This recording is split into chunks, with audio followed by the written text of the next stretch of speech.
ನಮಸ್ತೆ ಸ್ನೇಹಿತರೆ, ಇವತ್ತು ನಾವು ಪ್ರಥಮ BA BComನವರಿಗೆ ಇರುವಂತಹ ಇಂಗ್ಲಿಷ್ ಭಾಗದಲ್ಲಿ ಇವತ್ತು ಪಾಠದ ಭಾಗದ ಒಂದು ಸಮ್ಮರಿಯನ್ನು ತಿಳ್ಕೊಳ್ಳುವ. ಪಾಠದ ಭಾಗದ ಕೆಲವೊಂದು ಪಾಠಗಳ ಸಮ್ಮರಿಯನ್ನು ಕನ್ನಡದಲ್ಲಿ ಸುಲಭವಾಗಿ ಅದರ ಸಾರಾಂಶವನ್ನು ತಿಳ್ಕೊಳ್ಳುವ. ಅದೇ ರೀತಿಗೆ ನಿಮಗೆ ಇಂಗ್ಲೀಷ್ನಲ್ಲಿರುವಂತಹ ಅದರ ಸಮ್ಮರಿಯನ್ನು ಕೂಡ ತಿಳಿಸ್ಕೊಡ್ತಾ ಇದ್ದೇನೆ.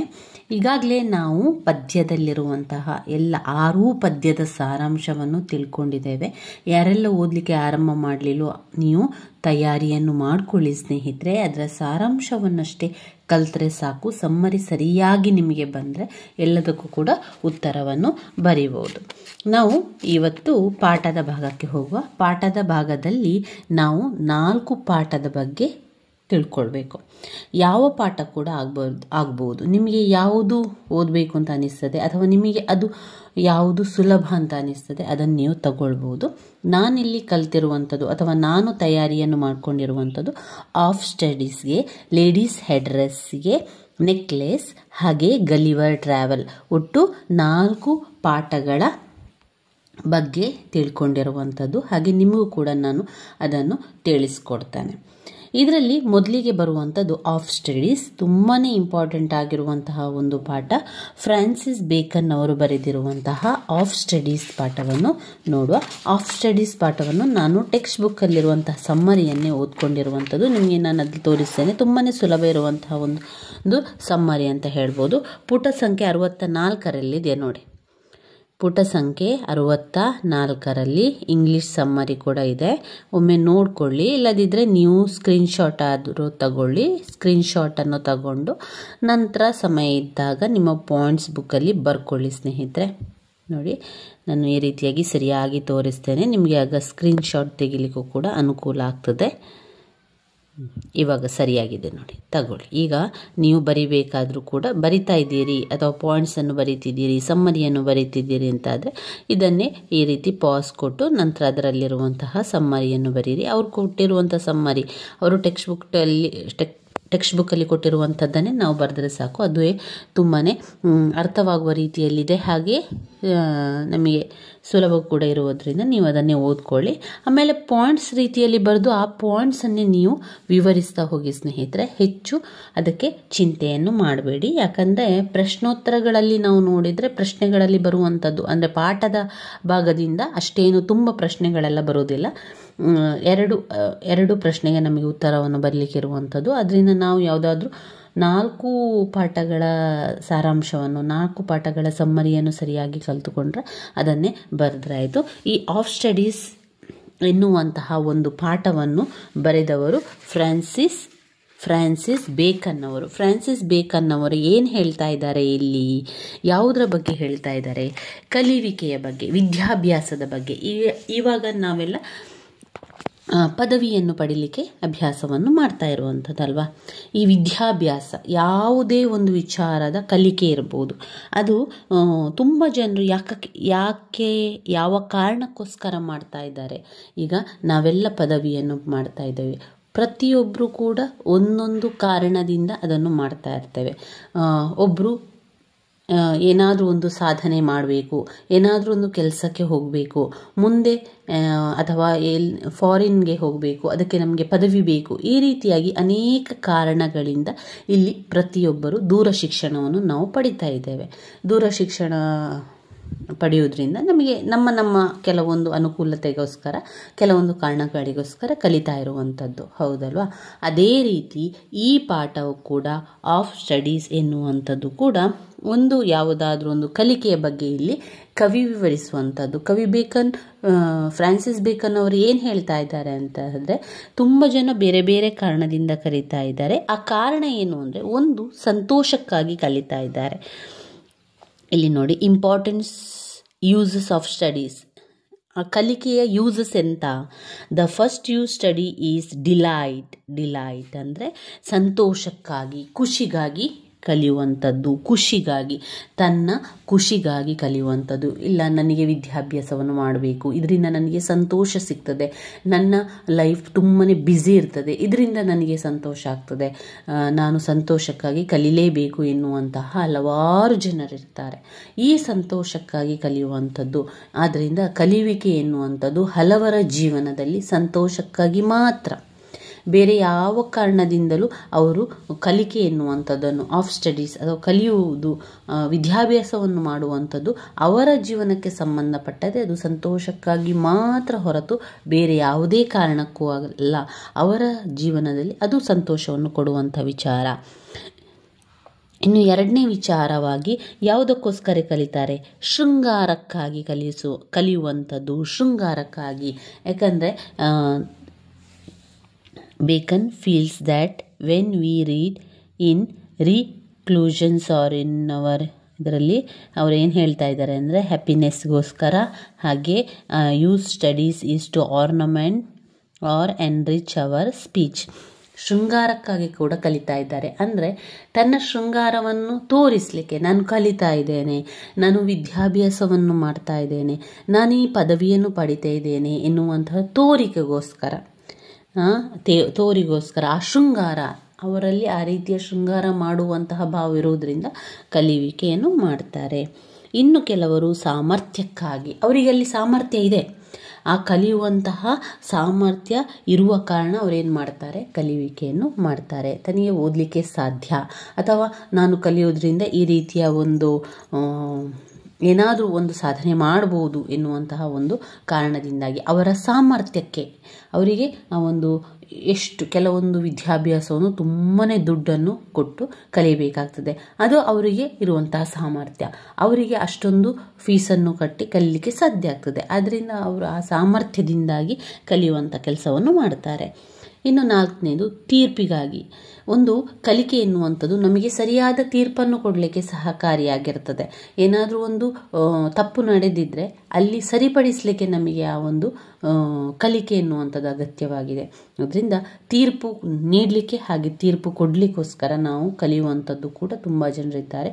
ಯಾವುದೇ ಒಂದು ವಿಷಯ ಬಗ್ಗೆ ಸರಿಯಾಗಿ ತಿಳ್ಕೊಂಡ್ರೆ ಮಾತ್ರ ಅದರ ಬಗ್ಗೆ ನಾವು ಮಾತನಾಡಲಿಕ್ಕೆ ಸಾಧ್ಯ. ಆ ಒಂದು ತೀರ್ಪನ್ನು ಕೊಡಬೇಕು ಅಂತಂದರೆ ನಾವು ಆ ವಿಚಾರವನ್ನು ಕಲಿಬೇಕಾಗ್ತದೆ, ಆ ಒಂದು ವಿದ್ಯಾಭ್ಯಾಸವನ್ನು ಮಾಡಬೇಕಾಗ್ತದೆ. ಅಂಥ ಸಂದರ್ಭದಲ್ಲಿ ಮಾತ್ರ ನಾವು ತೀರ್ಪನ್ನು ಕೊಡಲಿಕ್ಕೆ ಸಾಧ್ಯ, ಅಥವಾ ಡಿಸಿಷನ್, ಒಂದು ತೀರ್ಮಾನವನ್ನು ನಮಗೆ ಕೊಡಲಿಕ್ಕೆ ಸಾಧ್ಯ ಆಗಿರುವಂಥದ್ದು. ಐದನೇದು ಪ್ರಯೋಗಾಗತ್ಯ. ಒಂದು ಕಲಿಕೆ ಅಂತ ಬಂದ ಮೇಲೆ ಅದರಲ್ಲಿ ಅನೇಕ ಪ್ರಯೋಗಗಳು ಕೂಡ ನಡೀತಾ ಇರ್ತದೆ. ಈಗ ವಿಜ್ಞಾನ ಕಲಿಕೆ ಅಂತ ಹೇಳಿದಾಗ ಅಲ್ಲಿ ಕೂಡ ಅನೇಕ ಪ್ರಯೋಗಗಳೆಲ್ಲ ಮಾಡ್ತಾ ಇರ್ತಾರೆ. ಪ್ರಯೋಗವನ್ನು ಮಾಡೋದ್ರ ಮೂಲಕ ಈ ರೀತಿಯಾಗಿರುವಂಥ ವಸ್ತು ಈ ರೀತಿಯಾಗಿ ಬದಲಾವಣೆ ಹೊಂದಿತು ಎನ್ನುವಂಥ ವಿವರಣೆ ಮಾಡಬೇಕು ಅಂತಂದರೆ ನಾವಲ್ಲಿ ಪ್ರಯೋಗ ಮಾಡಲೇಬೇಕಾಗಿರುತ್ತದೆ. ಇನ್ನು ಅನೇಕ ಜನ ಕಲಿತಾರೆ. ಅದು ಕೆಲವರು ಹೊಗಳ್ತಾರೆ, ಕೆಲವರು ತೆಗಳ್ತಾರೆ. ಇವಿಷ್ಟು ಯೂಸ್ಗಳು ಅಂದರೆ ಪ್ರಯೋಜನಗಳು, ಯೂಸ್ಗಳು ಯಾವುದರಿಂದಾಗಿ? ಸ್ಟಡೀಸ್ನಿಂದಾಗಿ. ಹಾಗೆ ಇನ್ನು ಈ ಒಂದು ಕಲಿಯುವಿಕೆ ಬಗ್ಗೆ ಹೇಳೋದಾದರೆ, ಈ ಕಲಿಯುವಿಕೆ ಎನ್ನುವಂಥದ್ದನ್ನು ಅನೇಕ ಜನರಲ್ಲಿ ಕೆಲವರು ಹೊಗಳ್ತಾ ಇರ್ತಾರೆ. ಕಲಿಬೇಕು, ಕಲಿಯುವುದು ಒಳ್ಳೆಯದು, ಕಲಿಯುವುದರಿಂದ ಮುಂದಿನ ಜೀವನಕ್ಕೆ ಸಹಕಾರಿ, ಈ ರೀತಿಯಾಗಿ ಹೊಗಳ್ತಾರೆ. ಇನ್ನು ಕೆಲವರು ಏನು ಮಾಡ್ತಾರೆ? ತೆಗಳ್ತಾರೆ. ಯಾಕೆ ಬೇಕಿತ್ತು ಅವರಿಗೆ, ಯಾಕೆ ಕಲಿಬೇಕಿತ್ತು, ಇಷ್ಟೊಂದು ಪ್ರಾಯ ಆಯಿತು, ಅದ ನಂತರ ಕಲಿತಾ ಇದ್ದಾರೆ, ಇನ್ನು ಅವರಿಗೆ ಮದುವೆ ಎಲ್ಲ ಆಯಿತು, ಮಕ್ಕಳೆಲ್ಲ ಆಯಿತು, ಆದರೂ ಕೂಡ ಇನ್ನೂ ಕಲಿತಾ ಇದ್ದಾರೆ, ಯಾಕೆ ಬೇಕು ಇವಳಿಗೆ ಇದೆಲ್ಲ ಅಂತ ತೆಗಳುವವರು ಕೂಡ ಇರ್ತಾರಲ್ವ. ಈ ಸಮಾಜದಲ್ಲಿ ಒಳ್ಳೆಯದು ಎಷ್ಟೇ ಇದ್ದೇ ಅದೇ ರೀತಿ ಕೆಟ್ಟದ್ದು ಕೂಡ ಇರ್ತದೆ ಅಲ್ವಾ. ಈ ಸಮಾಜದಲ್ಲಿ ಹೊಗಳುವವರೆಷ್ಟು ಜನ ಇರ್ತಾರೆ, ಅದೇ ರೀತಿ ತೆಗಳುವವರು ಕೂಡ ಇರ್ತಾರೆ. ಒಳ್ಳೆಯ ಜನಗಳು, ಕೆಟ್ಟ ಜನಗಳು, ಈ ರೀತಿಯಾಗಿ ಈ ಸಮಾಜದಲ್ಲಿ ನಾವು ಜನರನ್ನು ಕಾಣ್ತಾ ಇರ್ತೇವೆ. ಅದೇ ರೀತಿ ಇವಾಗ ನಾವು ಒಂದು ವಿದ್ಯಾಭ್ಯಾಸವನ್ನು ಮಾಡ್ತಾ ಇದ್ದೇವೆ ಅಂತಾದರೆ ಏನಾಗ್ತದೆ? ಅದಕ್ಕೆ ಸಂಬಂಧಪಟ್ಟಂತೆ ಕೆಲವರು ಹೊಗಳ್ತಾರೆ, ಇನ್ನು ಕೆಲವರು ಸಂಬಂಧಪಟ್ಟವರು ತೆಗಳ್ತಾರೆ. ಈ ರೀತಿಯಾಗಿ ಕಲಿಯುವಿಕೆಯಲ್ಲಿ ಆಗುವಂಥದ್ದನ್ನು ಕಾಣ್ಬೋದು. ನೀವು ಇಂಗ್ಲೀಷ್ ಸಮ್ಮರಿಯನ್ನು ಕೇಳಿದರೆ, ನಾನು ಇಂಗ್ಲೀಷ್ ಸಮ್ಮರಿಯನ್ನು ಪ್ರತ್ಯೇಕವಾಗಿ ಬರೀಲಿಲ್ಲ, ಇದಲ್ಲೇ ನೋಡಿಕೊಂಡು ಈ ಪಾಯಿಂಟ್ಸ್ ಇದೆಯಲ್ಲ, ಇದರಲ್ಲಿ ನಾನು ಕನ್ನಡದಲ್ಲಿ ಪಾಯಿಂಟ್ಸನ್ನು ಬರ್ಕೊಂಡಿರುವಂಥದ್ದು, ಅದೇ ಇಂಗ್ಲೀಷಲ್ಲಿ ಇಲ್ಲೆಲ್ಲ ಕೂಡ ಇದೆ ನೋಡಿ. ಆರ್ನಮೆಂಟಲ್, ಎನ್ರಿಚ್, ಡಿಲೈಟ್, ಈ ರೀತಿಯಾಗಿ ಈ ಪಾಯಿಂಟ್ಸ್ಗಳಿದೆ. ಆ ಪಾಯಿಂಟ್ಸ್ಗಳನ್ನು ಬರೆದು ಆ ಪಾಯಿಂಟ್ಸ್ಗಳನ್ನೇ ವಿವರಿಸ್ತಾ ಹೋಗಿ ಸ್ನೇಹಿತರೆ, ಆಫ್ ಸ್ಟಡಿ ಬಂದಾಗ. ಇವಿಷ್ಟು ಆಫ್ ಸ್ಟಡಿಯಲ್ಲಿ ಬರುವಂಥದ್ದು. ಇನ್ನು ನಾವು ಕಲಿಯುವಂತಹ ಒಂದು ಮುಖ್ಯವಾದ ಪಾಠ ಅಂದರೆ ಲೇಡೀಸ್ ಹೆಡ್ ಡ್ರೆಸ್ಸಸ್. ಬರೆದಿರುವಂತಹ ಕವಿ ಜೋಸೆಫ್ ಎಡಿಸನ್ ಅವರು ಲೇಡೀಸ್ ಹೆಡ್ ಡ್ರೆಸ್ ಎನ್ನುವಂತಹ ಒಂದು ಪಾಠವನ್ನು ಮಾಡಿದ್ದಾರೆ. ಇಲ್ಲಿ ಹೆಡ್ಡಿಂಗ್ ನಮಗೆ ತಿಳಿಸುವಂತೆ ಲೇಡೀಸ್ನ ಹೆಡ್ ಡ್ರೆಸ್, ಯಾವ ರೀತಿ ಅವರು ಡ್ರೆಸ್ಸನ್ನು ಮಾಡ್ಕೊಳ್ತಾರೆ, ಏನೆಲ್ಲ ರೀತಿಯ ಒಂದು ಕಾರಣಗಳಿಗೋಸ್ಕರ ಅವರು ಮಾಡ್ತಾ ಇದ್ದಾರೆ ಎನ್ನುವಂಥದ್ದನ್ನು ನಾವು ಈ ಒಂದು ಪಾಠದಲ್ಲಿ ಅಂದರೆ ಲೇಡೀಸ್ ಹೆಡ್ ಡ್ರೆಸ್ಸಸ್ ಎನ್ನುವಂತಹ ಪಾಠದಲ್ಲಿ ಕಾಣ್ಬೋದು. ಲೇಡೀಸ್ ಹೆಡ್ ಡ್ರೆಸ್ಸಸ್ ಸಮ್ಮರಿಯನ್ನು ತೋರಿಸಿನಲ್ಲಿ ಇದು ಪಾಠದಲ್ಲಿರುವಂಥ ಸಮ್ಮರಿಯಾಗಿರುತ್ತದೆ. 18ನೇ ಶತಮಾನದಲ್ಲಿ ಏನು ಮಾಡ್ತಾಯಿದ್ರು, ಈ ಮಹಿಳೆಯರು ಸುಂದರವಾಗಿ ಕಾಣಲಿಕ್ಕೆ ಅವ್ರು ಏನು ಮಾಡ್ತಾಯಿದ್ರು, ತಮ್ಮ ಕೂದಲನ್ನು, ತಮ್ಮ ತಲೆಯ ಕೃತಕ ಒಂದು ಡ್ರೆಸ್ಸನ್ನು ಮಾಡಿಕೊಳ್ತಾ ಇದ್ರು. ಅವರ ನೈಸರ್ಗಿಕವಾಗಿ ಇರುವಂತಹ ಸುಂದರವನ್ನು ಬಿಟ್ಟು ಅವರೇನು ಮಾಡ್ತಾಯಿದ್ರು, ಕೃತಕವಾಗಿ ಕೂದಲನ್ನೆಲ್ಲ ಅಳವಡಿಸಿಕೊಂಡು ತಲೆಗೆ ಎಲ್ಲವನ್ನು ಅಳವಡಿಸಿಕೊಳ್ತಾ ಇದ್ರು. ಇದು ಲೇಡೀಸ್ ಹೆಡ್ ಡ್ರೆಸ್ಸಸ್ನ ಬಗ್ಗೆ ಹೇಳ್ತಾ ಇರುವಂಥದ್ದು. ಸುಂದರತೆ, ನೈಜವಾಗಿರುವಂತಹ ಸುಂದರತೆಯನ್ನು ಬಿಟ್ಟು ಅವರೇನು ಮಾಡಿದರು, ಬೇರೆ ಬೇರೆ ರೀತಿಯ ಕೂದಲುಗಳನ್ನು ತಲೆಗೆ ಹಾಕಿಕೊಳ್ಳುವಂಥದ್ದು, ಅದನ್ನು ಬೇರೆ ಬೇರೆ ಶೈಲಿಯಲ್ಲಿ ಕಟ್ಟುವಂಥದ್ದು, ಆ ರೀತಿಯಾಗಿ ಮಾಡ್ತಾಯಿದ್ರು. ಆಮೇಲೆ ಅವರದೊಂದು ಪದ್ಧತಿ ಇತ್ತು. ಡ್ರೆಸ್ ಮೌಲ್ಯವನ್ನು ಕೂಡ ಆಗ ತೋರಿಸ್ತಾ ಇತ್ತು. ನಿಜವಾದ ಸುಂದರಿಯು ನಿಜವಾದ ಬ್ಯೂಟಿ ಅಲಂಕಾರದಿಂದ ದೇಹವನ್ನು ಸುಂದರಗೊಳಿಸಬೇಡ ಅಂತ ಇಲ್ಲಿ ಹೇಳ್ತಾ ಇದ್ದಾರೆ. ಇಲ್ಲಿ ಲೇಖಕರು ಹೇಳ್ತಾ ಇದ್ದಾರೆ, ನಿಜವಾದ ಸುಂದರತೆ ಇರುವಂಥದ್ದನ್ನು ನಾವು ಹೆಚ್ಚಾಗಿ ಅಲಂಕಾರ ಮಾಡೋದು ಬೇಡ. ನಿಜವಾಗಿರುವಂತಹ ಆ ಸುಂದರತೆಯನ್ನು ಅದೇ ರೀತಿಯಾಗಿ ಇರಲಿ, ಅದು ಆ ಸುಂದರತೆ ಅದೇ ರೀತಿಯಾಗಿ ನೋಡಬೇಕೇ ವಿನಃ ಅದು ಅಲಂಕಾರದಿಂದ ಇರಬಾರ್ದು ಅಂತ ಲೇಖಕರು ಹೇಳ್ತಾರೆ. ಇಲ್ಲಿ ಹೆಡ್ ಡ್ರೆಸ್ಸಸ್ ಮಾಡ್ತಾ ಲೇಖಕರು ವಿವರಿಸುವಂಥದ್ದು ಯಾವ ರೀತಿಯಲ್ಲಿ ಕಾಣ್ತಾ ಇದ್ದಾರೆ ಅಂತ, ಹುಡುಗಿಯರು ಯಾವ ರೀತಿ ಕಾಣ್ತಾ ಇದ್ದಾರೆ. ಗ್ರಾಸ್ ಹೋಪರ್ಗೆ ಹೋಲಿಸ್ತಾ ಇದ್ದಾರೆ, ತುಂಬ ಎತ್ತರವಾಗಿ ಕಾಣುವಂಥದ್ದು. ಗ್ರಾಸ್ ಹೋಪರ್ ನೀವು ನೋಡಿರ್ಬೋದು. ಗ್ರಾಸ್ ಹೋಪರ್ ಆ ಒಂದು ಪಚ್ಚೆ ಕಲರ್, ಗ್ರೀನ್ ಕಲರ್ನ ಒಂದು ಈ ಕೈಯನ್ನು ಹೀಗೆ ಮಡ್ಚ್ಕೊಂಡಿರುವಂತಹ ಒಂದು ಮಿಡತೆ ಇರ್ತದೆ ನೋಡಿ, ಅದು ಗ್ರಾಸ್ ಹೋಪರ್. ಅದು ಕೈ ಹೀಗೆ ಮೇಲೆ ಕುತ್ತ ಮಾಡಿ ನಿಂತಿರ್ತದಲ್ವ ನೋಡಿ, ಅದೇ ರೀತಿ ಇಲ್ಲಿ ಲೇಖಕರು ಹೇಳ್ತಾ ಇದ್ದಾರೆ, ತಲೆಗೆ ಇನ್ನಷ್ಟು ಕೂದಲನ್ನು ಸೇರಿಸಿ ಅದನ್ನು ಎತ್ತರ ಮಾಡಿ ಶೃಂಗಾರ ಮಾಡುವುದಿದೆಯಲ್ಲ, ಅದೊಂದು ಗ್ರಾಸ್ ಹೋಪರಿಗೆ ಇಲ್ಲಿ ಲೇಖಕರು ಹೋಲಿಸ್ತಾ ಇದ್ದಾರೆ. ಈ ಡ್ರೆಸ್ ಹಾಕಿದ ಮಹಿಳೆಯರು 30 ಡಿಗ್ರಿ ಹಾಗೆ ಕಾಣುತ್ತದೆ. ಗಂಡು ಮಕ್ಕಳು ನಿಂತರೆ ಮಿಡತೆ ಥರ, ಇಲ್ಲಿ ಗಂಡು ಮಕ್ಕಳನ್ನು ಮಿಡತೆಗೆ ಹೋಲಿಸ್ತಾ ಇದ್ದಾರೆ ಕವಿ. ಅಲ್ಲಿ ಅವರ ಹತ್ರ ಗಂಡು ಮಕ್ಕಳು ನಿಂತ್ಕೊಂಡ್ರೆ ಆವಾಗ ಗಂಡು ಮಕ್ಕಳೆಲ್ಲ ಮಿಡತೆ ಥರ ಕಾಣ್ತಾರೆ. ಈ ಡ್ರೆಸ್ಸನ್ನು ಹಾಕಿದರೆ ಮಹಿಳೆಯರು ತುಂಬ ಎತ್ತರವಾಗಿ ಕಾಣ್ತಾರೆ. ಉದ್ದ ನೀಳವಾದ ಒಂದು ಡ್ರೆಸ್ಸು, ಆಮೇಲೆ ತಲೆಗೆ ಎತ್ತರವಾದ ಒಂದು ಕೂದಲನ್ನು ಹಾಕ್ಕೊಳ್ಳುವಂಥದ್ದು ಎಲ್ಲ ನೋಡಿದರೆ 30 ಡಿಗ್ರಿ ರೀತಿಯಲ್ಲಿ ಕಾಣ್ತಾ ಇದ್ದಾರೆ. ಈ ಡ್ರೆಸ್ ಹಾಕದೇ ಇದ್ದರೆ ಮಹಿಳೆಯರು ಕುಳ್ಳಾಗಿ ಹಾಗೆ ಗಿಡ್ಡವಾಗಿರ್ತಾರೆ. ಒಂದು ವೇಳೆ ಆ ರೀತಿಯ ಹೆಡ್ ಡ್ರೆಸ್ಸನ್ನು ಹುಡುಗಿಯರು ಮಾಡ್ತಾ ಇರಲಿಲ್ಲದಿದ್ದರೆ, ಈ ಒಂದು ಪಾಠದಲ್ಲಿ ಅವರು ಮಾಡ್ತಾ ಇಲ್ಲ ಅಂತ ಆದರೆ ಏನಾಗ್ತಾ ಇತ್ತು, ಅವರು ಕುಳ್ಳಾಗಿ ಕಾಣ್ತಾ ಇದ್ರು ಅಂತ ಹೇಳುವಂಥದ್ದು. ನೋಡಿ, ಇಲ್ಲಿ ನಾನು ಬರೆದಿರುವಂತಹ summary ladies head dresses, Joseph Addison ಅವರು. ಇಲ್ಲಿಷ್ಟು ಆಥರ್ನ ಬಗ್ಗೆ ಇದೆ. ಜೋಸೆಫ್ ಎಡಿಸನ್ ಅವರು 18th ಸೆಂಚುರಿಯಲ್ಲಿ ಬರವಣಿಗೆಯನ್ನೆಲ್ಲ ಮಾಡ್ತಾ ಇದ್ದಂತಹ ಕವಿಯಾಗಿದ್ದಾರೆ. ಅವರು ಈ ಒಂದು ಹುಡುಗಿಯರು ಮಾಡುವಂತಹ ಡ್ರೆಸ್ಸಿನ ಬಗ್ಗೆ, ಕೂದಲಿಗೆ ಮಾಡುವಂತಹ ಪ್ರತ್ಯೇಕವಾದ ಆರ್ಟಿಫಿಷಿಯಲ್ ಡ್ರೆಸ್, ಅದು ನ್ಯಾಚುರಲ್ ಆಗಿ ಇರುವಂಥದ್ದಲ್ಲ, ಆರ್ಟಿಫಿಷಿಯಲ್ ಆಗಿ ಕಾಣುವಂತೆ ಮಾಡುವಂಥ ಒಂದು ಡ್ರೆಸ್ಸನ್ನು ಇಲ್ಲಿ ವಿವರಿಸ್ತಾ ಇರುವಂಥದ್ದು ಕಾಣ್ಬೋದು. ಇನ್ ದಿಸ್ ಎಸ್ಸೆ ಎಡಿಷನ್ ಅಂದರೆ ಜೋಸೆಫ್ ಎಡಿಷನ್ ಅವರು ತುಂಬಾ ಹೆಡ್ ಡ್ರೆಸ್ಸಸ್ನ ಬಗ್ಗೆ ಇಲ್ಲಿ ವಿವರಿಸ್ತಾ ಇರುವಂಥದ್ದನ್ನು ಕಾಣ್ಬೋದು. Women of his time, Addison uses wit and satire to comments on the absurd lengths to which fashion can go. ಇಲ್ಲಿ ಅದೊಂದು ಫ್ಯಾಷನ್, ಅದೊಂದು ಪದ್ಧತಿಯ ಬಗ್ಗೆ ಇಲ್ಲಿ ಅವರು ವಿವರಿಸ್ತಾ ಇದ್ದಾರೆ. ಇಲ್ಲಿ ಮುಖ್ಯವಾಗಿ ಲೇಡೀಸ್ ಹೆಡ್ ಡ್ರೆಸ್ಸಸ್ ಕೂದಲಿಗೆ ಪ್ರತ್ಯೇಕವಾಗಿ ಅಂಟಿಸಿ ಹಾಕುವಂತಹ ಒಂದು ಡ್ರೆಸ್, ಅದು ಕೃತಕವಾದಂತಹ ಒಂದು ಡ್ರೆಸ್ ಆಗಿದೆ, ನ್ಯಾಚುರಲ್ ಅಲ್ಲ.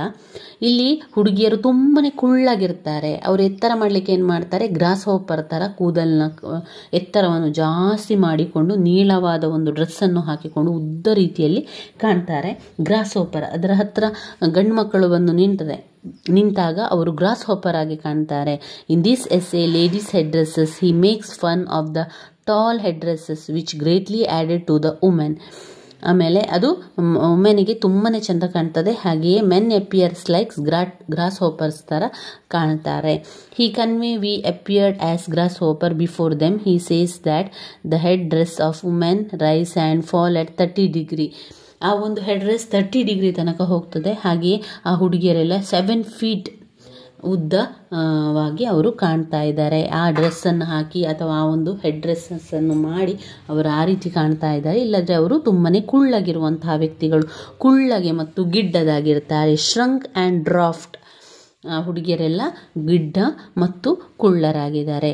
The most gentle irony he use for women is architect by this is expose women has great builder.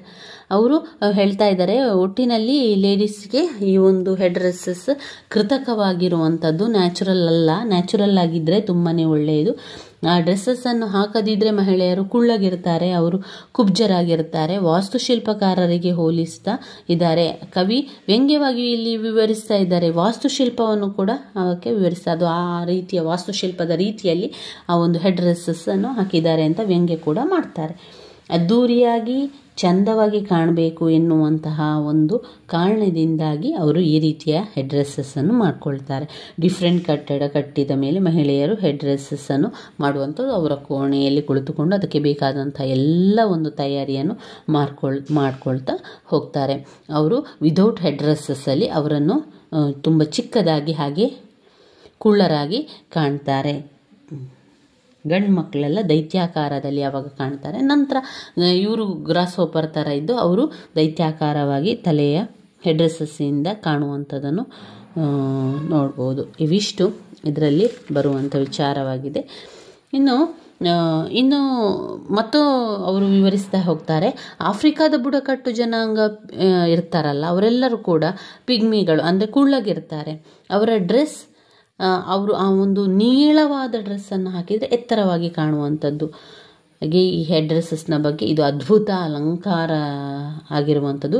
ಈ ಅದ್ಭುತ ಅಲಂಕಾರವನ್ನು ಬಿಟ್ಟು ನಿಮ್ಮ ನ್ಯಾಚುರಲ್ ಆಗಿ ಪ್ರಕೃತಿದತ್ತವಾಗಿ ಕೊಟ್ಟಿರುವಂತಹ ಸೌಂದರ್ಯವನ್ನು ಉಪಯೋಗಿಸಿಕೊಳ್ಬೇಕು ಅಂತ ಇಲ್ಲಿ ಕವಿ ಕಿವಿ ಮಾತನ್ನು ಕೂಡ ಹೇಳ್ತಾರೆ. ಒಬ್ಬ ಅದ್ಭುತ ಸನ್ಯಾಸಿ ಥೋಮಸ್ ಕನೆಕ್ಟ್ ಟೀಕೆಯನ್ನು ಕೂಡ ಮಾಡ್ತಾರೆ. ಲೇಡೀಸ್ ಹೆಡ್ ಡ್ರೆಸ್ಸಸ್ ಟೀಕೆ ಮಾಡಿ ಕಿವಿ ಮಾತನ್ನು ಕೂಡ ಅವರು ಹೇಳ್ತಾರೆ. ಹಾಗೆಯೇ ಸ್ಪೀಚನ್ನು ಕೂಡ ಅವರು ಮಾಡ್ತಾ ಮಹಿಳೆಯರಿಗೆ ಮನ್ನಣೆಯನ್ನು ಕೊಡ್ತಾರೆ. ಅದರ ಜೊತೆಗೆ ಈ ಎಲ್ಲವನ್ನು, ಈ ಕೆಲವು ಆರ್ಟಿಫಿಷಿಯಲ್ ಆದಂಥ ಡ್ರೆಸ್ಸನ್ನೆಲ್ಲ ಬೆಂಕಿ ಹಾಕಿ ಸುಡಬೇಕು ಅಂತ ಹೇಳ್ತಾರೆ. ಗುಡ್ಡೆ ಹಾಕಿ ಬೆಂಕಿ ಹಾಕಿ ಸುಡಬೇಕು. ಕೆಲವರು ತಮ್ಮ ಬಳಿ ಅದನ್ನು ಮುಂದುವರಿಸ್ತಾ ಇರ್ತಾರೆ. ಇನ್ನು ಕೆಲವರು ಅದಕ್ಕೆ ಒಪ್ಪಿಕೊಂಡು ಅದನ್ನು ಅಲ್ಲೇ ನಿಲ್ಲಿಸಿ ತಮ್ಮ ನ್ಯಾಚುರಲ್ ಆಗಿರುವಂಥ ಸೌಂದರ್ಯವನ್ನು ತೋರಿಸ್ತಾರೆ. ಈ ಪ್ರಕೃತಿಯ ಪ್ರತಿಯೊಬ್ಬ ಮಹಿಳೆಯರಿಗೂ ಕೂಡ ಅವರದೇ ಆದ ಸುಂದರತೆಯನ್ನು ಕೊಟ್ಟಿದ್ದಾರೆ. ಅವರದೇ ಆದ ಒಂದು ನಯನಾಜುಕು ಸುಂದರತೆ ಅವರ ಜೊತೆಗೆ ಇರುವುದರಿಂದ ಮುಖ್ಯವಾಗಿ ಇಲ್ಲಿ ಹೆಡ್, ಆಮೇಲೆ ಹುಬ್ಬು, ಕಣ್ಣಿನ ಹೊಳಪು, ನ್ಯಾಚುರಲ್ ಬ್ಯೂಟಿ, ಇದೆಲ್ಲ ಏನೇ ಇದ್ರೂ ಕೂಡ ನ್ಯಾಚುರಲ್ ಬ್ಯೂಟಿ ಎಲ್ಲದಕ್ಕೆ ಒಳ್ಳೆಯದು. ಅದು ಏನು ಮಾಡಿದರೂ ಬಿಟ್ಟು ಬಿಡಲಿಕ್ಕೆ ಸಾಧ್ಯ ಇಲ್ಲ ಎನ್ನುವಂಥದ್ದನ್ನು ಇಲ್ಲಿ ಹೇಳುವಂಥದ್ದು. Important part of the essay ನೋಡಿ. ಸುಲಭದಲ್ಲಿ ಎಸ್ಸೆಯನ್ನು ಈ ರೀತಿಯಾಗಿ ಬರ್ಕೊಂಡಿದೆ ನೋಡಿ. ಸುಲಭದಲ್ಲಿ ಕನ್ಕ್ಲೂಷನ್ ಕೂಡ ಇದೆ. ಇದನ್ನು ನೋಡಿ ನಿಮ್ಮ ನೋಟ್ಸ್ ಬುಕ್ಕಲ್ಲಿ ಬರ್ಕೊಳ್ಳಿ, ಅಥವಾ ನೀವು ಸ್ಕ್ರೀನ್ಶಾಟ್ ತೆಗೆದು ಕೂಡ ಇಟ್ಕೊಳ್ಬೋದು.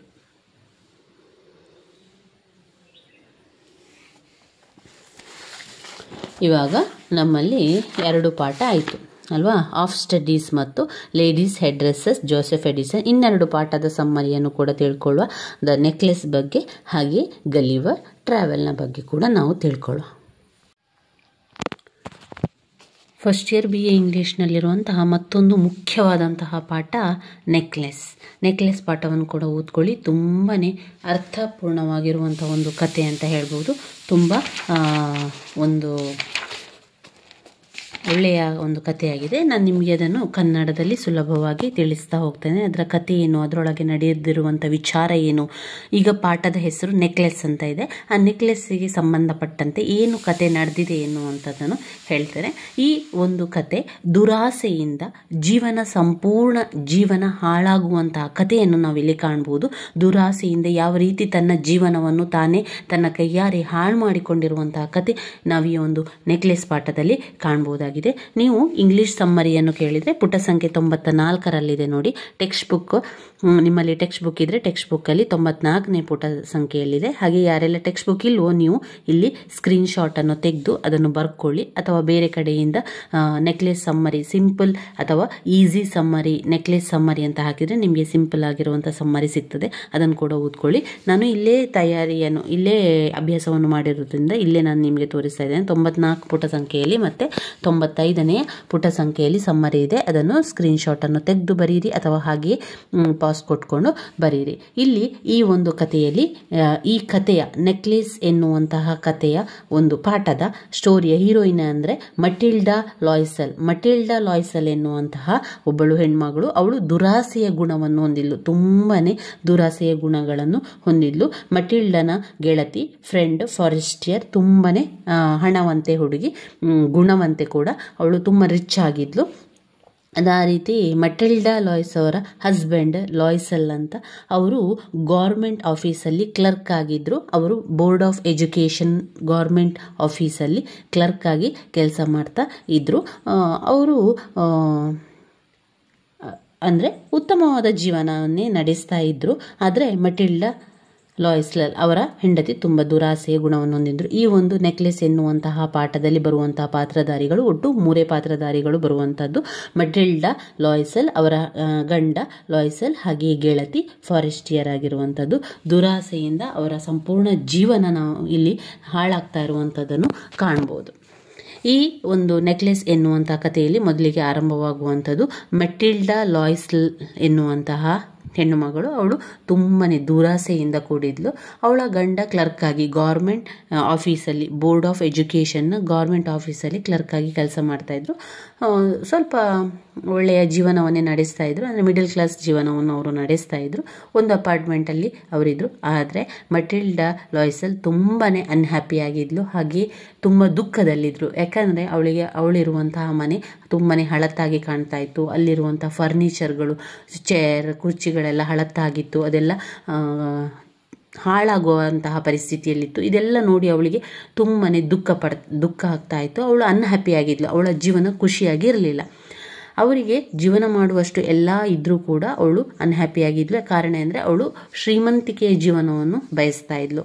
ಆದರೆ ಅವಳ ಮನೆಯವರು ಕೂಡ ಮಿಡಲ್ ಕ್ಲಾಸಲ್ಲಿದ್ದರು. ಅವಳು ಕ್ಲರ್ಕಿನ ಮದುವೆ ಮಾಡಿಸಿ ಕೊಡ್ತಾರೆ, ಆದರೆ ಅವಳಿಗೆ ಅದು ಇಷ್ಟ ಇರೋದಿಲ್ಲ. ಆದರೂ ಕೂಡ ಯಾವುದೇ ರೀತಿಯ ಒಂದು ಡೌರಿಯನ್ನು ಕೊಡಲಿಕ್ಕೆ ಸಾಧ್ಯ ಆಗಲಿಲ್ಲ ಅಂತ ಹೇಳಿ ಅವರು ಒಂದು ಗೌರ್ಮೆಂಟ್ ಆಫೀಸ್ನ ಕ್ಲರ್ಕಿಗೆ ಮದುವೆ ಮಾಡಿ ಕೊಡ್ತಾರೆ.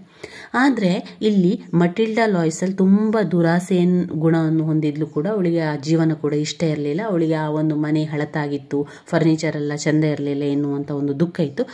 ಅದರ ಜೊತೆಗೆ ಅವಳು ಯಾವುದೇ ರೀತಿಯ ಕೆಲಸಗಳನ್ನೆಲ್ಲ ಮಾಡ್ತಾ ಇರಲಿಲ್ಲ. ಎಲ್ಲ ಕೆಲಸಕ್ಕೂ ಕೂಡ ಕೆಲಸದವರನ್ನೆಲ್ಲ ಇಟ್ಕೊಂಡು ಕೆಲಸವನ್ನೆಲ್ಲ ಮಾಡಿಸ್ತಾ ಇದ್ಲು. ಯಾಕಂದರೆ ಅವಳಿಗೆ ಶ್ರೀಮಂತಿಕೆಯ ಜೀವನವನ್ನೇ ಅವಳು ಬಯಸ್ತಾ ಇದ್ಲು. ಶ್ರೀಮಂತಿಕೆಯಾಗಿ ಇರಬೇಕು ಎನ್ನುವಂಥದ್ದು ಅವಳ ಒಂದು ಆಸೆ ಕೂಡ ಆಗಿತ್ತು. ಒಂದು ದಿವಸ ಈ ರೀತಿ ಇರಬೇಕಾದ್ರೆ ಅವಳ ತುಂಬಾ ಕ್ಲೋಸೆಸ್ಟ್ ಫ್ರೆಂಡ್ ಅಂದರೆ ಫಾರೆಸ್ಟಿಯರ್ ತುಂಬಾ ರಿಚ್ ಆಗಿ ಇದ್ಲು, ಹಾಗೆ ಒಳ್ಳೆಯ ಗುಣ ಕೂಡ ಅವಳಿಗೆ ಇತ್ತು. ಇದಾದ ನಂತರ ಒಂದು ದಿವಸ ಲಾಯ್ಸೆಲ್ ಅಂದರೆ ಮಟಿಲ್ಡಾ ಲಾಯ್ಸೆಲ್ ಅವರ ಗಂಡ ಕ್ಲರ್ಕ್ ಆಗಿ ಗೌರ್ಮೆಂಟ್ ಆಫೀಸಲ್ಲಿ ಕ್ಲರ್ಕ್ ಆಗಿದ್ದು, ಅಲ್ಲಿಂದ ಮಿನಿಸ್ಟರ ಒಂದು ಫಂಕ್ಷನಲ್ಲಿ ಮಿನಿಸ್ಟರ್ ನಡೆಸುವಂತಹ ಪಾರ್ಟಿಗೆ ಇನ್ವಿಟೇಷನ್ ಕೂಡ ಅವರಿಗೆ ಸಿಕ್ಕಿತ್ತು. ಆ ಇನ್ವಿಟೇಷನ್ ತಂದು ತನ್ನ ಹೆಂಡತಿಯಾದಂಥ ಮಟಿಲ್ಡಾ ಲಾಯ್ಸೆಲ್ ಹತ್ರ ಕೊಟ್ಟಾಗ ಲಾಯ್ಸೆಲ್ಗೆ ತುಂಬಾ ಕೋಪ ಬಂತು, ಹಾಗೆ ಸಿಟ್ಟು ಬಂದು ಆ ಒಂದು ಇನ್ವಿಟೇಷನ್ನ ಕಾರ್ಡನ್ನು ಬಿಸಾಡ್ತಾಳೆ. ಕಾರಣ ಏನಂದರೆ ಅವಳು ಬೊಬ್ಬೆ ಹಾಕ್ತಾಳೆ, ನನ್ನಲ್ಲಿ ಈ ಒಂದು ಇನ್ವಿಟೇಷನ್ ತಂದರೂ ಕೂಡ ಈ ಒಂದು ಪಾರ್ಟಿಗೆ ಹೋಗಲಿಕ್ಕೆ ನನ್ನಲ್ಲಿ ಚಂದ ಡ್ರೆಸ್ ಇಲ್ಲ, ಅದಕ್ಕೆ ತಕ್ಕಂಥ ಒಡವೆ ಇಲ್ಲ, ಆದರೂ ನಾನು ಹೇಗೆ ಹೋಗೋದು ಈ ರೀತಿಯ ಪಾರ್ಟಿಗೆ? ಯಾಕಂದರೆ ಅದು ತುಂಬಾ ರಿಚ್ ಆಗಿರುವಂಥ ಶ್ರೀಮಂತಿಕೆಯ ಪಾರ್ಟಿಯಾಗಿದೆ. ಅಲ್ಲಿ ತುಂಬ ಶ್ರೀಮಂತವಾಗಿರುವಂಥ ಜನರುಗಳೇ ಬರುವಂಥದ್ದು. ನಾನು ಹೇಗೆ ಬರಲಿ, ನನಗೆ ಅದಕ್ಕೆ ಹಾಕಲಿಕ್ಕೆ ಪಾರ್ಟಿಗೆ ಹಾಕುವಂಥ ಡ್ರೆಸ್ ನನ್ನಲ್ಲಿಲ್ಲ, ಅದಕ್ಕೆ ಬೇಕಾದಂಥ ಒಡವೆ ನನ್ನಲ್ಲಿಲ್ಲ ಅಂತ ಅವಳು ತುಂಬಾ ಕೂಗಾಡ್ತಾಳೆ. ಅದನ್ನು ನೋಡಿದಂತಹ ಲಾಯ್ಸೆಲ್ ಅವರಿಗೆ ಕೂಡ ತುಂಬಾ ದುಃಖ ಆಗ್ತದೆ. ಅವ್ರು ಏನು ಮಾಡ್ತಾರೆ ಅಂದರೆ ತನ್ನಲ್ಲಿ ಉಳಿಸಿಕೊಂಡಿರುವಂಥ 400 ಫ್ರಾನ್ಸನ್ನು ಅವಳಿಗೆ ಕೊಟ್ಟು, ನೋಡು ನೀನು ಇದರಲ್ಲಿ ಪಾರ್ಟಿಗೆ ಬೇಕಾಗಿರುವಂಥ ಡ್ರೆಸ್ಸನ್ನು ತೆಗೆದುಕೋ ಅಂತ 400 ಫ್ರಾನ್ಸನ್ನು ಕೊಡ್ತಾನೆ. ಅವನು ಯಾಕೆ ಆ ದುಡ್ಡನ್ನು ತೆಗೆದಿಟ್ಟಿದ್ದ ಅಂದರೆ ಅವನಿಗೆ ತುಂಬಾ ಚಿಕ್ಕದಿಂದಲೇ ಒಂದು ಕನಸಿತ್ತು, ತನ್ನ ಗೆಳೆಯರ ಜೊತೆಗೆ ಒಂದು ಈ ಬಂದೂಕನ್ನು ತಗೊಂಡು ಬೇಟೆ ಆಡುವಂತಹ ಒಂದು ಒಟ್ಟಿಗೆ ಫ್ರೆಂಡ್ಸ್ ಜೊತೆ ಬೇಟೆಯನ್ನು ಆಡಬೇಕು, ಅದಕ್ಕೆ ನನಗೆ ಒಂದು ಗನ್ನನ್ನು ತಗೊಳ್ಬೇಕು ಅಂತ ಹೇಳಿ ಅವನು ಆ ಒಂದು ಹಣವನ್ನು ತೆಗೆದಿಟ್ಟಿದ್ದ 400 ಫ್ರಾನ್ಸನ್ನು. ಅದನ್ನು ಹೆಂಡತಿಗೆ ಕೊಟ್ಟು ನೀನು ಪಾರ್ಟಿಗೆ ಬೇಕಾಗಿರುವಂತಹ ಡ್ರೆಸ್ಸನ್ನು ತೆಗೆದುಕೋ ಅಂತ ಹೇಳಿ ಕಳಿಸ್ತಾನೆ. ಅದರ ರೀತಿಯಲ್ಲಿ ಮೆಟಿಲ್ಡಾ ಲಾಯ್ಸೆಲ್ ಪಾರ್ಟಿಗೆ ಬೇಕಾಗಿರೋ ಒಂದು ಡ್ರೆಸ್ಸನ್ನು ತಗೊಂಡು ಬರ್ತಾಳೆ. ತಗೊಂಡು ಬಂದ ನಂತರ ಕೂಡ ಅವಳ ಮುಖದಲ್ಲಿ ಖುಷಿ ಇರುವುದಿಲ್ಲ, ತುಂಬನೇ ದುಃಖದಲ್ಲಿರ್ತಾಳೆ. ಅವಳು ಹೇಳ್ತಾಳೆ, ನನಗೆ ಅದಕ್ಕೆ ಹಾಕಲಿಕ್ಕೆ ಬೇಕಾದಂಥ ನೆಕ್ಲೆಸ್ ಇಲ್ಲ, ಅದಕ್ಕೆ ಬೇಕಾಗುವಂಥ ಆಭರಣಗಳು ನನ್ನಲ್ಲಿಲ್ಲ ಅಂತ ಅವಳು ದುಃಖ ಪಡ್ತಾಳೆ. ಇದನ್ನು ತಿಳ್ಕೊಂಡಂತಹ ಗಂಡ ಲಾಯ್ಸೆಲ್ ಹೇಳ್ತಾನೆ, ನಿನ್ನ ಗೆಳತಿ ಫಾರೆಸ್ಟಿಯರ್ ಹತ್ರ ಒಂದು ದಿವಸಕ್ಕೆ ನೀನು ನೆಕ್ಲೆಸನ್ನು ತಗೊಂಡು ಬಾ, ನಂತರ ಪಾರ್ಟಿ ಆದಮೇಲೆ ಅದನ್ನು ವಾಪಸ್ ಅವಳಿಗೆ ಕೊಡ್ಬೋದು, ನೀನು ಅವಳ ಹತ್ರ ಕೇಳು ಅಂತ ಅವನು ಸಜೆಷನ್ ಕೊಡ್ತಾನೆ. ಅದೇ ರೀತಿಯಲ್ಲಿ ಮಟಿಲ್ಡಾ ಲಾಯ್ಸೆಲ್ ಅವಳು ಹೋಗಿ ತನ್ನ ಗೆಳತಿಯಾದಂತಹ ಫಾರೆಸ್ಟರ್ ಹತ್ರ ಹೋಗಿ ಒಡವೆಯನ್ನು ಕೇಳ್ತಾಳೆ. ನನಗೆ ಈ ರೀತಿ ಪಾರ್ಟಿಗೆ ಹೋಗಲಿಕ್ಕಿದೆ, ನನಗೆ ಒಡವೆಯನ್ನು ಕೊಡ್ತೀಯ ಅಂತ ಕೇಳಿದಾಗ ಅವಳು ಎಲ್ಲವನ್ನು ತೋರಿಸ್ತಾಳೆ, ನಿನಗೆ ಬೇಕಾದಂತ ತಗೋ ಅಂತ ಹೇಳ್ತಾಳೆ. ಅದೇ ರೀತಿಯಲ್ಲಿ ಮಟಿಲ್ಡಾ ಲಾಯ್ಸೆಲ್ ಏನು ಮಾಡ್ತಾಳೆ, ಡೈಮಂಡ್ ನೆಕ್ಲೆಸನ್ನು ಸೆಲೆಕ್ಟ್ ಮಾಡ್ತಾಳೆ, ಹಾಗೆ ಅದನ್ನು ತಗೊಂಡು ಹೋಗ್ತಾಳೆ. ಇದಾದ ನಂತರ ಅವರು ಡೈಮಂಡ್ ನೆಕ್ಲೆಸನ್ನು ಹಾಕಿಕೊಂಡು ಪಾರ್ಟಿಗೆ ಕೂಡ ಹೋಗ್ತಾರೆ. ತುಂಬ ಲೇಟ್ ಆಗಿರ್ತದೆ, ರಾತ್ರಿ 3 ಗಂಟೆ ಹೊತ್ತಿನಲ್ಲಿ ಮತ್ತೆ ಮನೆಗೆ ಬರ್ತಾರೆ. ಮನೆಗೆ ಬಂದು ಅವಳು ಒಮ್ಮೆ ಕನ್ನಡಿಯನ್ನು ನೋಡಬೇಕಾದ್ರೆ ಅವಳ ಒಂದು ಡೈಮಂಡ್ ನೆಕ್ಲೆಸ್ ಮಿಸ್ ಆಗಿರ್ತದೆ, ಕಾಣೆಯಾಗಿರ್ತದೆ, ಎಲ್ಲೋ ಬಿದ್ದು ಹೋಗಿರ್ತದೆ. ಇದರಿಂದ ತುಂಬಾ ದುಃಖ ಪಡ್ತಾಳೆ. ಆವಾಗ ಲಾಯ್ಸೆಲ್ ಎಲ್ಲ ಕಡೆ ಹೋಗಿ ಹುಡುಕ್ತಾನೆ. ಬೆಳಗಿನ ಜಾವ ತುಂಬ ಅವನು ಸುಸ್ತಲ್ಲಿರ್ತಾನೆ, ಆದರೂ ಕೂಡ ಎಲ್ಲ ಕಡೆ ರೈಲ್ವೆ ಸ್ಟೇಷನ್, ಬಸ್ ಸ್ಟ್ಯಾಂಡ್, ಹೋದ ಪಾರ್ಟಿ ಜಾಗಕ್ಕೆ ಎಲ್ಲ ಕಡೆ ಹೋಗಿ ಹುಡುಕಿದ್ರು ಕೂಡ ಎಲ್ಲಿ ಕೂಡ ನೆಕ್ಲೆಸ್ ಸಿಗೋದಿಲ್ಲ. ನಂತರ ಪೊಲೀಸ್ ಸ್ಟೇಷನ್ಗೆ ಹೋಗಿ ಕಂಪ್ಲೇಂಟನ್ನು ಕೂಡ ಕೊಡ್ತಾನೆ, ಮಿಸ್ ಆಗಿದೆ, ಯಾರು ಸಿಕ್ಕಿದ್ರೆ ತಂದು ಕೊಡಿ, ಇದಕ್ಕೆ ತಕ್ಕಂತಹ ಬಹುಮಾನವನ್ನು ಕೊಡ್ತೇವೆ ಅಂತ ಕೂಡ ಅನೌನ್ಸನ್ನು ಮಾಡ್ತಾರೆ.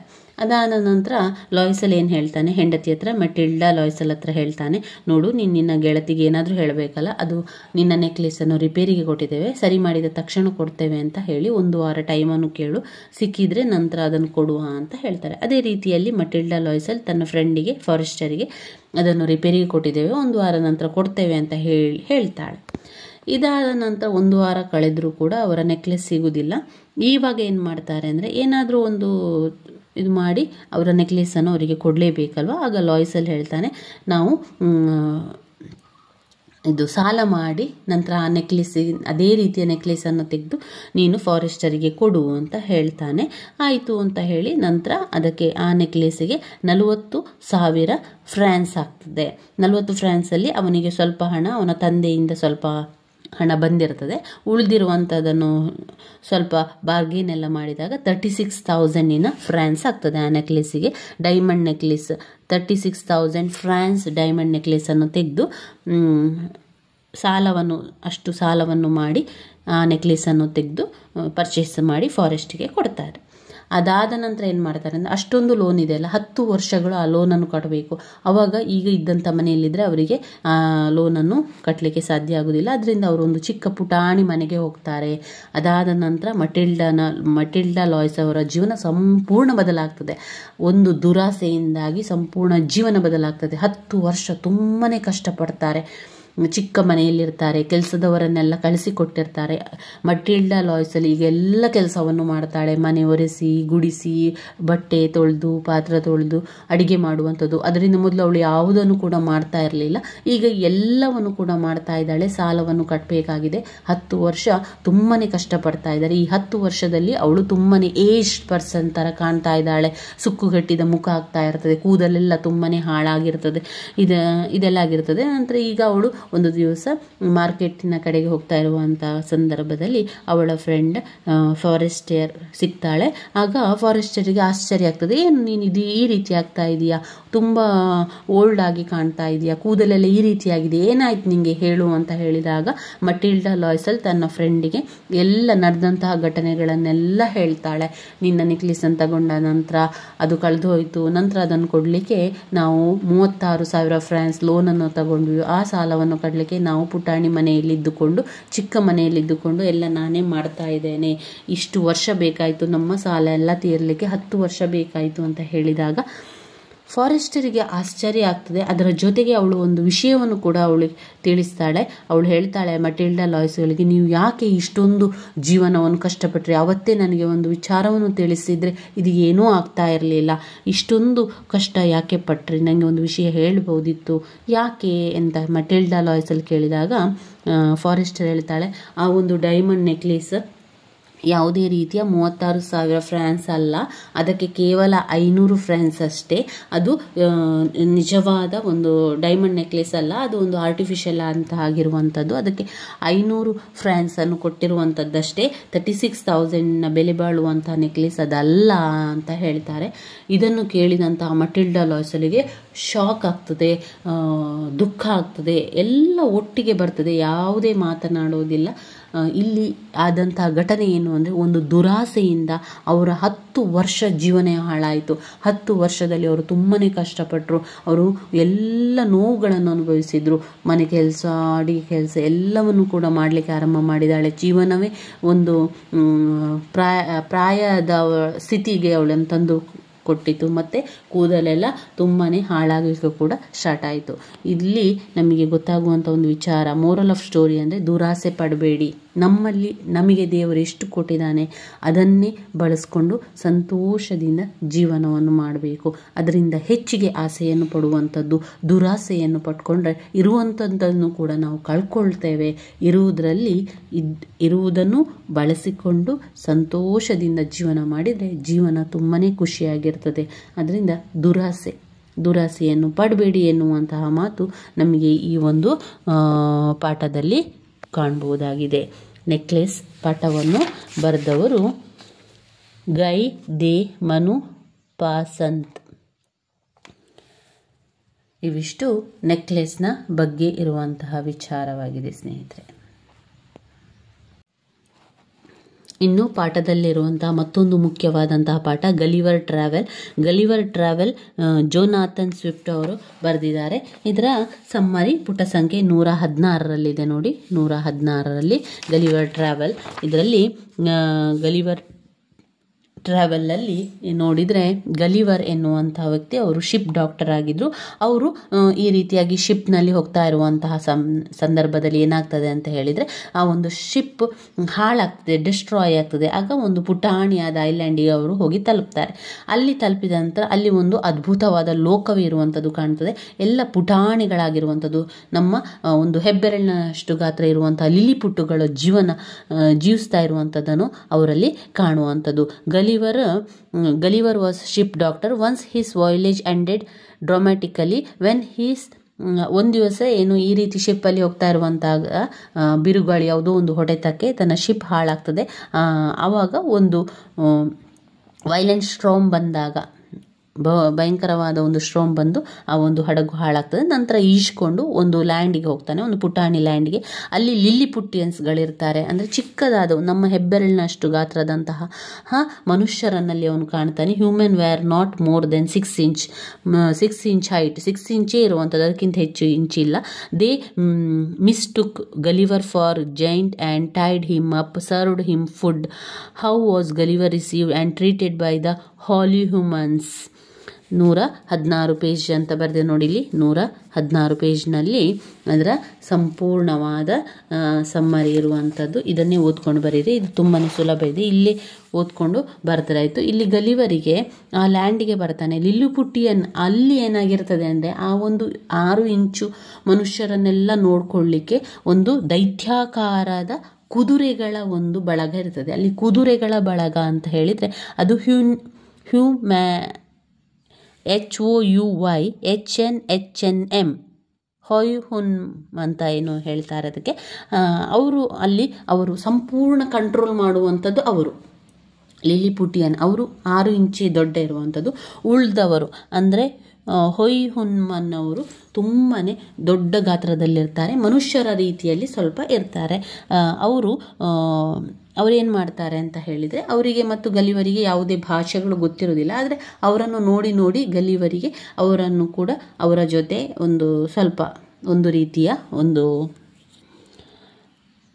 ಅವರ ನಡುವೆ ಒಂದು ಬಾಂಡ್ ಥರ ಬೆಳೀತಾ ಹೋಗ್ತದೆ. ಅವರ ಒಂದು ಬೆರಗು, ಇವನು ಗಲಿವರಿಗೆ ಒಂಥರ ಬೆರಗು ಅನ್ನಿಸ್ತದೆ ಅವರ ಒಂದು ಜೀವನವನ್ನು ನೋಡಿ.